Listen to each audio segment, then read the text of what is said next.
Well, I want to thank you all for coming once again. As Father mentioned, I'm the HR director here at the Diocese of Des Moines. I think, unfortunately, most of you know me because we've had a conversation a time or two. And I'm making my disclaimer now. If you think I'm talking exactly about you, there's probably 3 other people in the room that thinks I'm talking exactly about them too. So well, you'll get the story as I go on. But I wanted to start out by saying that one of the first things I learned when I came here 6.5 years ago was people would say to me, well, this is church, it's not secular. And you have to understand I had 25 years in secular HR, so I wanted to take that seriously. And then I thought to myself, what does that mean when somebody says we're church, we're not secular? And what I believe we're trying to say is that we treat people better than you're treated in a secular business. And I would say that's been my experience for the most part, that we want to treat people better. I will also say that, as many of you know, we still have to follow things like the Fair Labor Standards Act and the Family Medical Leave Act and the Americans with Disabilities Act and Workers' Compensation, just to name a few. But other than that, we want to treat people better, right? And I think what we have to remember is some of the laws that have been created are created to care for the people. And so that's what we want to do as well. One of the things that I have noticed the most that when we run into an issue is it's pretty much all surrounding communication. So when we say we want to treat people better, when it comes, let's start at the very beginning of their employment, we want to make sure that they know exactly what they're going to be expected to do. And I would say that translates into a job description. And I know that many of you have really done a great job creating job descriptions, but we still have a ways to go on that. And I think we're working pretty hard on that.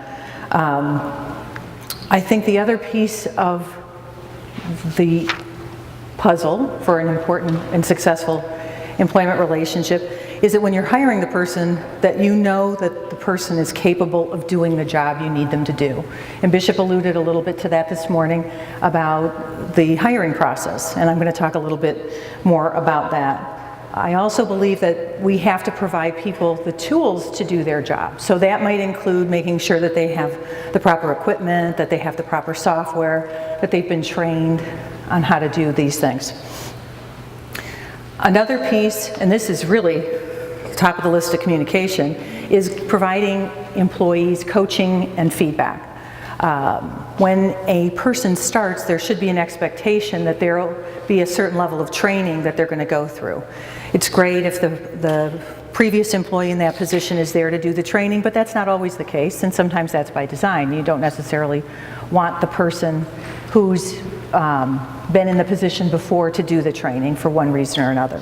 But still, that's an important piece of someone's employment, is that opportunity to hear, am I doing a good job? And all of those tools I was talking about before, the hiring process, the job description, software, you know, we technically have secular companies to thank for a lot of those tools that we use. Now, granted, secular companies are probably doing it because they want to earn money, right? We want to do it because we want people to be successful in their jobs, as do they. And frankly, there are a lot of companies right here in Des Moines even that win awards called Best Places to Work. So it's not as though secular companies are always bad, so we don't want to give them a negative rap.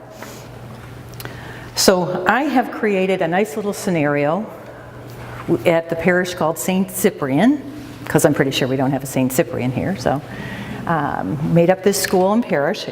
It's a small school, and it's a small parish, and you have an open position. And you do have a business manager, so it's not that small. So that's a saving grace that you have a business manager. But we are trying to hire someone who's going to be able to answer the phones, book the parish hall, enter the sacraments into ParishSoft, and provide reports to the Finance Council. So we post the position in our bulletin, and we aren't really getting any applicants for the position, And so after about a week, Prentice's mom calls and says, oh, Prentice would be great in that job. Well, Prentice's family have been members of your parish for generations, and all of the kids have gone to your school, St. Cyprian. And Prentice is taking a break from college because he doesn't really know what he wants to do.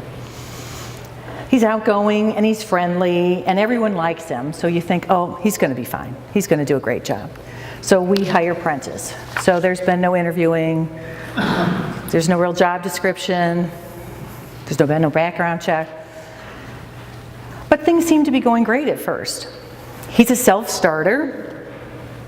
And he doesn't really ask many questions, so he really must know what he's doing, right? But the Finance Council isn't really happy with the reports that Prentice is providing. So you drop some hints about, well, you know, maybe they could be more thorough. But that's it. That's all you've said to Prentice. Because he's a smart kid, right? And kids nowadays, they know how to use all the computers. They don't really need any training. They know what they're doing. So I'm sure he's just going to pick up and everything's just going to be fine. And for the most part, there are no complaints except for from the Finance Council. And they can now they're sending you an email about the performance. So what do? You forward the email to Prentice, because Prentice is a smart kid and he's going to figure out that if the Finance Council isn't happy with his work, he's going to figure out how to do it better, right? Up to this point, really no conversations with Prentice. And this was an opportunity. This email would have been a great opportunity to sit down with Prentice and say, okay, let's talk about what's going on. Are you comfortable with the job? Do you need any help? Should we have somebody from the Finance Council come and train you on what it is they're looking for? No conversation. So by now, Prentice has been on the job for about a year, and he is in an accident and he hurts his back. And this is it's not a terribly serious injury, but it's enough to make life difficult, where maybe he's out for 2 or 3 days at a time.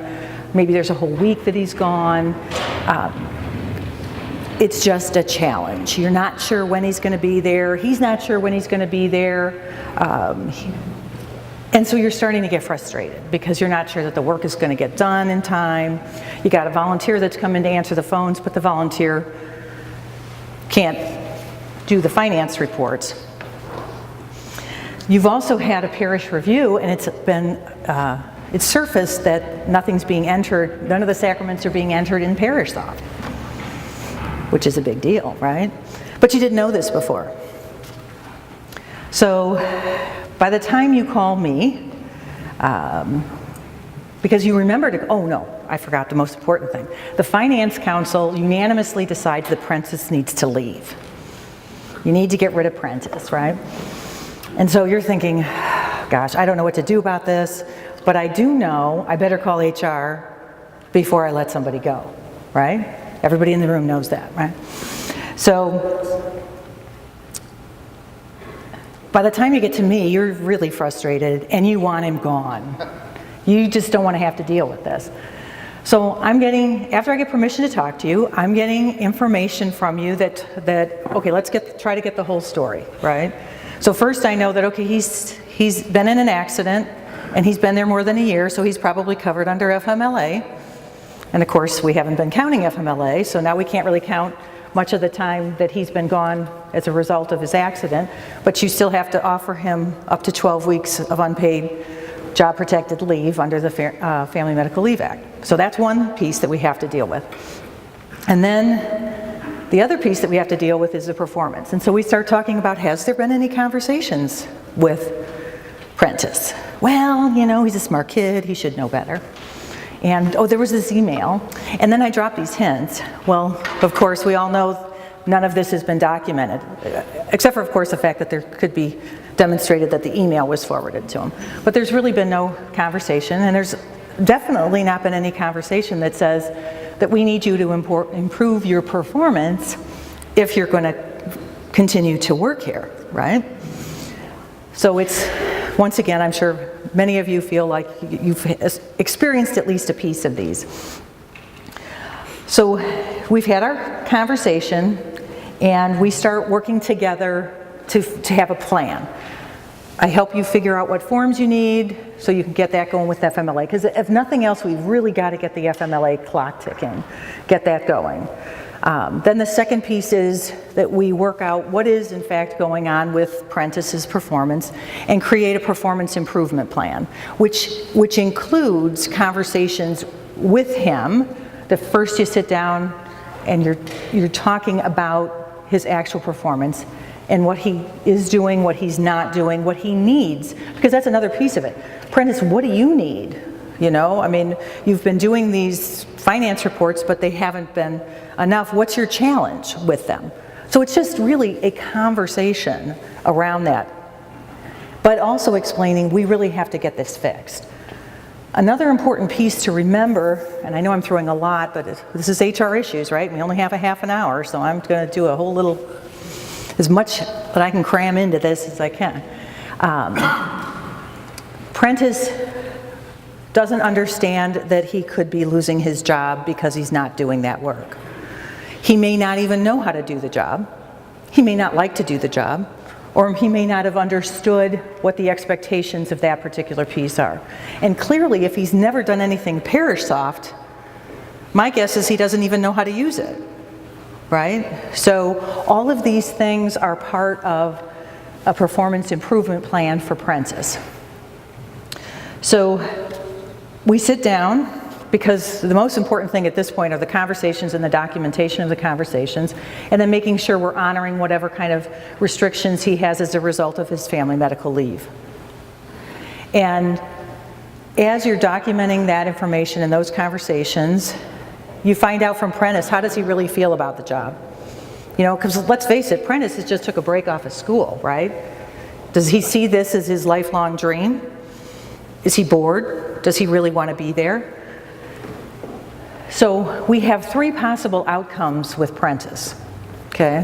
One of them is going to be that you get him the training that he needs and explain for him the expectations. You work together on a job description so that he really understands what the expectations are, and then he has an opportunity either to learn those skills and everything gets great, right? He provides the reports that are needed, he's entering the information in ParishSoft, he's happily booking the halls, he's answering the phones, everything's going well. That's one scenario, right? The next scenario is, and this probably happens more often than any other situation that we have, is that you are working with this person and they have their performance improvement plan, and you're meeting with him or her, well in this case him, Prentice, every week or every 2 weeks. And Prentice realizes that, okay, this is for real. I've got to do all these things, and I have to do them well. And I don't really like them, right? So I'm going to come to you and say, you know, I think it's just time for me to move on. Okay, that's scenario number 2. And scenario number 3 is he just doesn't get it. He's not improving, things don't get better. You keep meeting and you realize that, okay, Prentice, things aren't getting better. Let's have a conversation about what you want to do next in your career, and we'll give you about a month or 2 to find another job. So that's a third option. Now sometimes that third option may or may not work, and we work through that, because if it's somebody that you're concerned about, once this person knows that they need to find another job, how are they going to behave in your office? So that's another piece, but ideally, and Bishop has really encouraged this, is we want to be able to sit with someone and have them understand that things aren't really going well, and perhaps it's time to find something that you're better suited to do. So that's Prentice. It's a cliffhanger. We don't know what Prentice ended up doing, but so we had those 3 options. Now, okay, so that's probably my biggest culmination of what happens when someone's not, when we don't have the job description, we're not properly communicating with them and giving them feedback. But the other issue in that scenario was the finance counsel. The finance counsel should not be involved in employment-related matters, okay? And that's a big piece, and part of that's a cultural thing. In some cases, it's just part of the way things have been run because people didn't know differently. But that's an important piece to remember, is to not draw them into employment matters. If somebody comes to them with an issue, and that's any kind of, that's finance council, parish council, school board. If somebody comes to them with an issue, then they need to go to the pastor, the principal, whatever that appropriate authority is with the complaint, rather than dealing with it internally in the council. So that's an important piece that I think is noteworthy in our HR issues section. The next piece that is noteworthy is background screening. And I think that we tend to forget about doing the BSAs right away, and we don't often give people the code of conduct that goes with the background screening application, because the actual application says, I have read the code of conduct, and if they sign that and you never gave it to them and they never read it, then we can have trouble down the road. So that's important. And you need to do that before you hire someone. If you're not sure that you have enough time, you always make an offer contingent upon the results of the background check.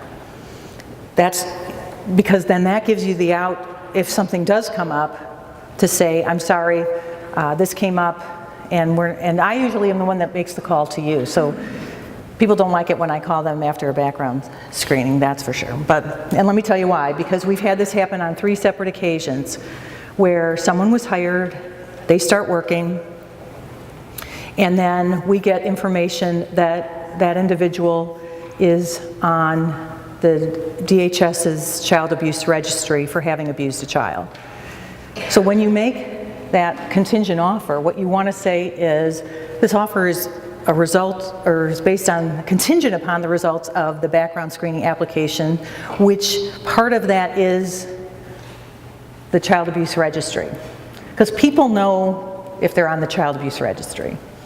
So if you tell them that the results are going to come through and your offer is contingent, if they're on the registry and they know they're on the registry, at that point they really should say something, okay? But once again, we've had 3 separate situations where I've had to pick up the phone and call, and those people have already been working. And it has been very, very painful. Because in all 3 cases, they really liked the employee, you know? But we have, when it comes to being on the child abuse registry, we have an absolute zero tolerance policy of hiring either an employee or a volunteer. So that's another important piece that I felt was noteworthy of my 30 minutes of HR issues.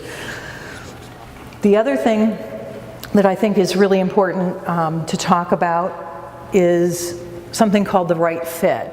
I think we all know what we mean when we say somebody's not fitting in to our job, but you really need to be able to articulate what that means. Is it your culture of, your collaborative culture, and this person really likes to be a loner and work off on their own? Is it that maybe you're an organization that service is so important to you that you don't want anyone walking into your parish or school without being personally greeted by someone? You want to make sure that the phones are answered before the 3rd ring. You know, those are cultural things that you want to identify.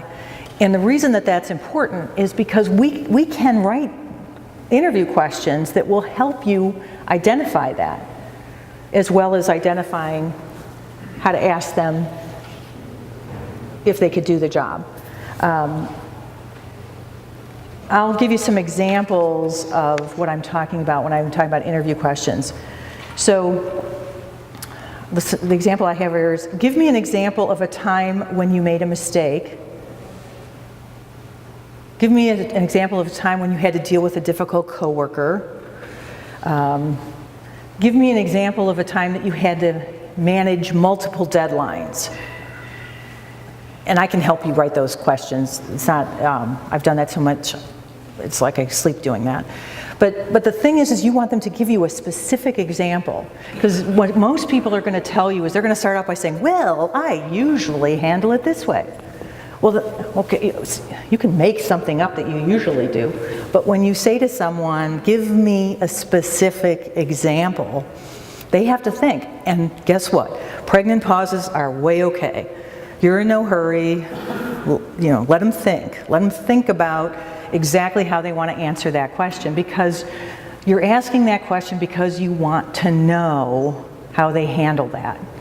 And that's where you can ask questions about your culture, among other things. I mean, there's behavioral interviewing questions are fabulous. Past performance is indicative of future performance, period. And that's what behavioral interviewing does for you. It helps you design questions that will uncover that information.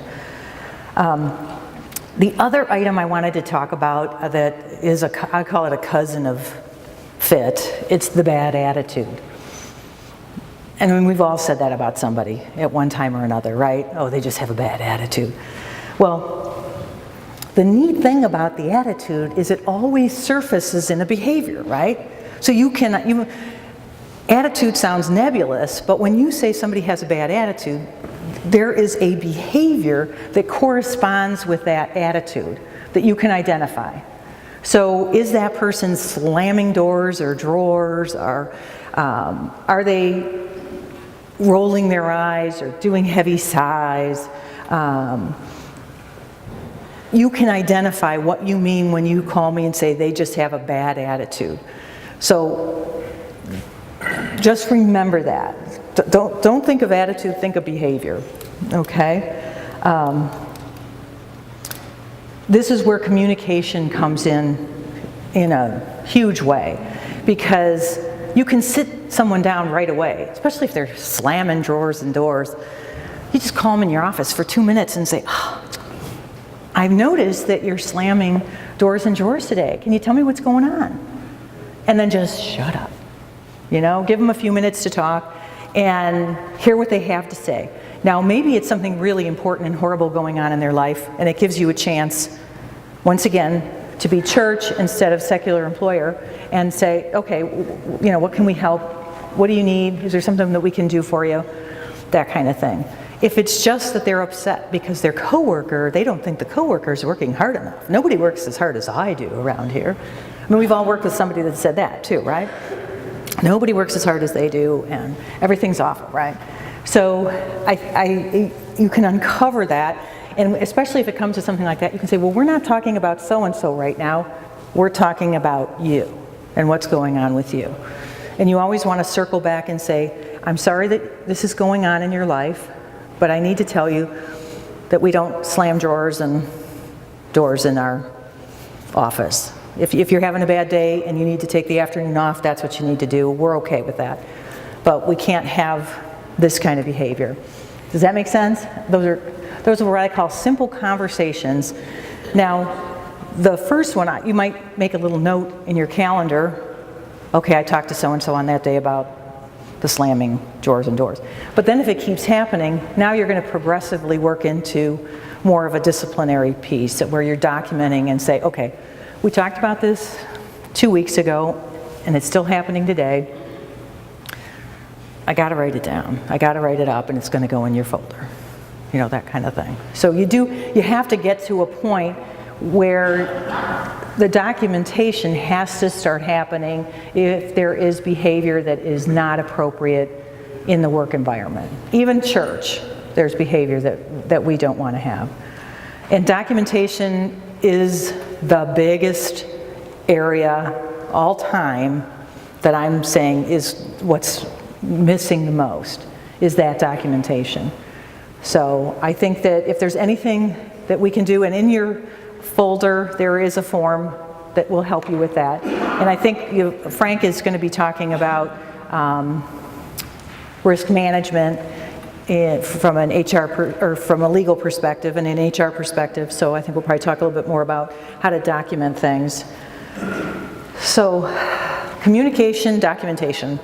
I would say those are the two most important things in your role when dealing with your employees with regard to human resources.